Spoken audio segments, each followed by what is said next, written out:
In the early months, when Putin went to India, talked to Modi, and went to China and talked to Xi Jinping, and then I went, because I know how to do that, and I followed the oil and the gas trade. And where are the oil and gas lines being built? They had made a deal, and the deal was to move the oil and gas from Russia, sell it to China and India, and use the money to buy the products from India and China to replace those that they wouldn't buy from the West because they didn't have the dollars to do it with. And then you saw it, and it all came together. The Chinese have become the manufacturer of the world. And if it's not Chinese, it's Vietnamese or Bangladeshis or something. They will sell to Russia. There's no problem. They want that business. They'll sell to Russia. And they make everything. The Russians are not going to be deprived of being unable to trade with Western Europe and America because this is what Americans don't get. There's nothing made here that they don't make better and cheaper.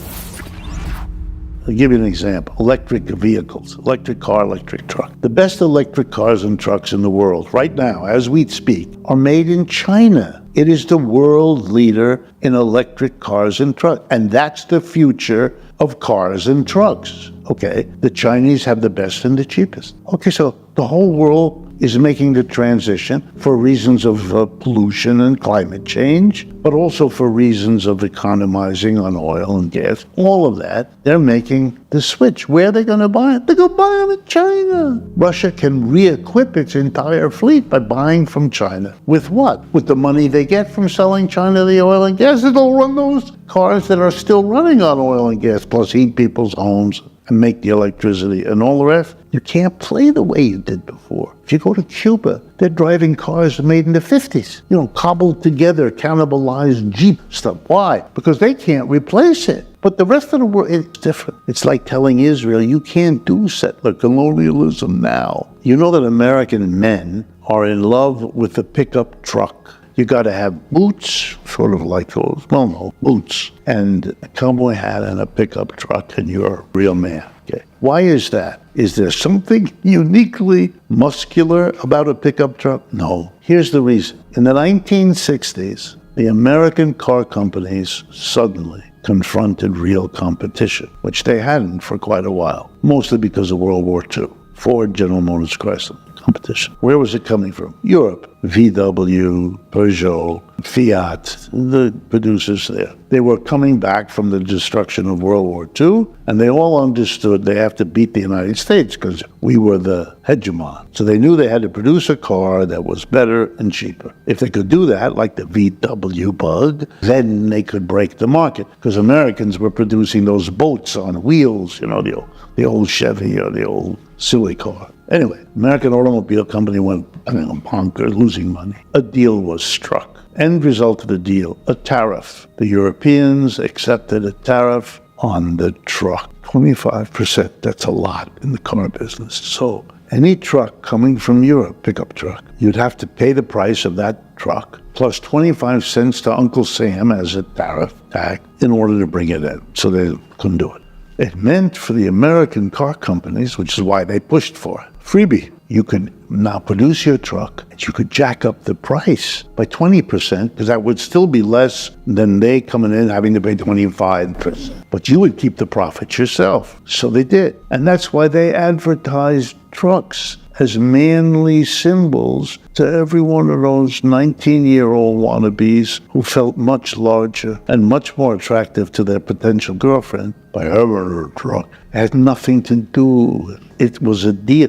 They advertised that because that was where the profit was, in a way that wasn't available on a sedan or a regular truck, etc., etc. Okay, what was the tariff until 6 months ago? What was the tariff on electric trucks and cars from China? 27.5% more. Biden 6 months ago raised it to 100%. If you go to Europe today, 1/4 of all the electric vehicles on the road in Europe are Chinese. If you go to the United States, not 1/4, zero. By the way, the biggest Chinese company, I'm going to ask you, you ever heard of it? Who makes cars and trucks? Does it a name like Chevy or Ford? BYD, 3 initials. It's the Colossus of China that makes electric vehicles. It's the largest seller of electric vehicles in Europe. It's not Tesla, it's them. They've outdone Tesla. Tesla's in China too, but BYD in China is the core company. This is a summary of all of what is going on. The United States is thereby, and that's the point, isolating itself. We are the place where there are no cheap electric vehicles. Why? We are the sufferers. I'll give you an example. Take a company A that makes whatever it is, shoes or camera equipment, doesn't matter. Any company in the United States making something. Take its competitor in Europe or Asia or Africa, who also makes that thing, and they both try to sell whatever that thing is in the world economy. The American company is going to have to, for reasons of law and so, switch to electric trucks and electric cars for their salespeople and to bring in their inputs, and they're going to have to pay more for the electric. Why? Because American companies they're doing with electric what they did with the pickup truck, charging a very high price. Try to go out and buy an electric car, you'll see. Price very high, unless you have one. You'll see quickly. Prices are high because they're artificially protected by the tariff. But the competitor doesn't have that problem. The European competitor who's making the same watch that you and I are thinking about buying for our boyfriends or girlfriends, we're going to get a better deal from the European because he's got cheaper inputs, like electric or America. So the American company got nothing to do with electric vehicles is going to be hurt by that. They don't get this. Just like everybody understood that Russia and China could buy all the gas and oil Russia can produce for the next 50 years. Do we really want to develop that business? Because when the war in Ukraine is over, the Russians might decide we're not going to sell to Europe. Why should we risk them doing that to us again? We're going with our new buddies. By the way, that's where they're building the pipelines, which will be another big argument to stay with that. They've invested enormous amounts of money in building pipelines from Russia into India and into China. There were some already. They've expanded all. You're cementing in the isolation of the United States. China's official self-definition, mainland China, is socialism with Chinese characteristics. That's what they call their society, and they have for many years. By the way, no country called itself communist. It's the Union of Soviet Socialist Republics, not communism was the name of the party that fought for socialism. That's been true everywhere. Only in the United States, where socialist and communist are just synonyms. They're communist Russia, communist China. The Russians never called their society communist, and the Chinese never did either. None of them. Mao didn't, Lenin didn't, none of them. They called themselves socialist. Socialism was what comes after, in their view, capitalism. The goal of socialism is to go much further to something called communism. The leader of Spain right now, a man named Pedro Sanchez, is the head of something called the Socialist Party of Spain, the largest bloc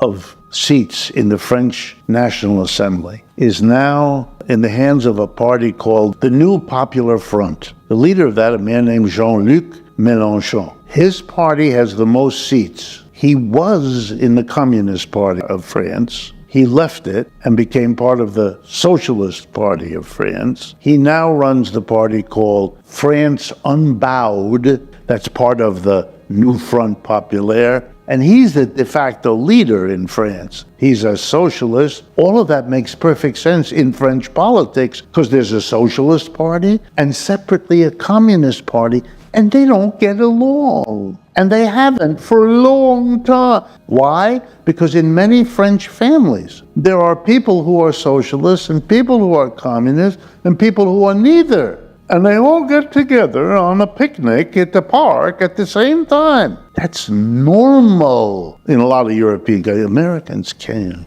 get their heads around, right? Europeans have all been connected in one way or another to socialists and communists. The métro, it's a wonderful system. In Paris, really gets you around everywhere. Everybody uses it. It is unionized, has been for decades. And that union is closely affiliated with the Communist Party. You got on a train driven by a communist, cleaned by a communist. You're an American tourist. You had no idea. Your life was in the hands of all these communists. For some people, socialism is very minimally understood. And here I'm going to put together Scandinavians, Western Europeans, Bernie Sanders, Alexandria Ocasio-Cortez. They're socialists. They all accept and don't run away from the label socialist. What do they mean? They mean a society in which factories, offices, and stores, businesses in short, enterprises, are owned and operated privately, in which employers, a small minority, hire most people as employees to work in the factories, offices, and stores. Why is that not the United States or Britain, which they would call capitalist? Their answer is because we want the government to intervene massively to soften the hard edges of capitalism. Capitalists like to get away with paying very low wages to their employees. That makes the employees' lives difficult. We are in favor of minimum wages, a law which says you cannot pay that person what you're paying him now. That's not enough. There's a floor. You go below the floor, we're going to arrest you. You can't do it. For example, as a perennial problem, the growers in California want to hire immigrants from Mexico to work for nothing or as close to nothing as they can get. And then this constant issue, and with grapes, remember for years there was grape boycotts, all of that. Those grapes were picked that way, and wine is a big deal. California. All right. But the socialists disagree on how much government intervention there should be. So, for example, there are socialists who think it's appropriate to tax corporations and the rich, but not more than you tax others. Then there are others who say, are you crazy? The tax should be progressive. In other words, the richer you are, the higher the percentage of your wealth you should pay. Okay, that's a bigger intervention. Let me take it another step. There are socialists who say we have to have an office of safety and health. Corporations are constantly shortcutting, protecting their workers from too much heat or bad air or shitty water or whatever. And so the government has to come in and monitor and control and regulate. There's a whole school of socialism that understands there are different kinds of socialism depending on how far into the economy the government is supposed to go to take away its hard edges. Should the government give everybody a free education? Should the government give everybody free medical care? By the way, in France, the university is free. In Germany, the university is free. Undergraduate and graduate, Americans need to hear it. It's been that way a long time. My French family, when a child is born, they're covered by a medical insurance, as is the birth, and they are covered until they die. I've been a visiting professor at the University of Paris, and when I got my little certificate, it said on it, this is a certificate for your medical. When I had a couple of things, I got a strep throat or something, I went to the medical system, gave them my card, and that's it. They took care of me. You don't pay. The doctors explained that to me. We're on salary, we don't depend on how many of you come in here. By the way, there was nobody in the office except the doctor. They don't need a clerk. They take my card, stick it in a computer, and there everything there is, and they type in what it is, what's wrong with me, what medication they prescribe, and so forth. Then they said you have to have a lab test to go down the street, gave them the same card. No one ever billed me. No one ever asked a nickel from it, nothing. But as he explained to me, he says, it's not like your system. We don't have to charge you. We don't need half the money you guys do, because we're not paying 400 secretaries and technicians. None of that happens here. If you do Western European socialism, when you listen to Bernie gives you idea. I want to tax billionaires, and I want to control, there should be a minimum wage. That's this guy. We should have national health for everybody. You know what he's doing? He's proposing that the modest levels of support you get in this country be raised to the much more generous levels of support you have in Europe. By the way, most of the rest of the world is in between. More than the United States, less than in Western Europe. Many countries have communist parties, many countries don't. Socialist parties you see almost everywhere. Even the United States has always had a socialism, even though it's very small, except at the beginning of the 20th century when it became big. 1912, 1916,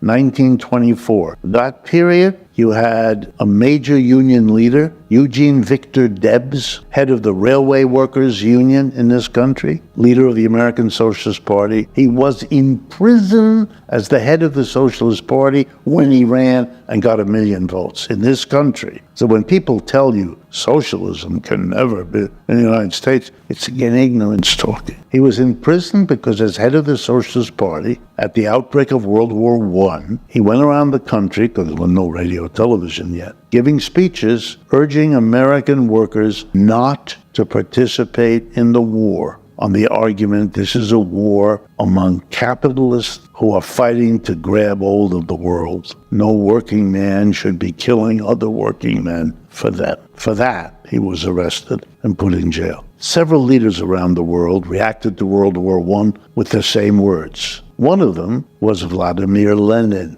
who had to leave Russia because the alternative would have been he would have been in prison. He left and went to live in Zurich, Switzerland.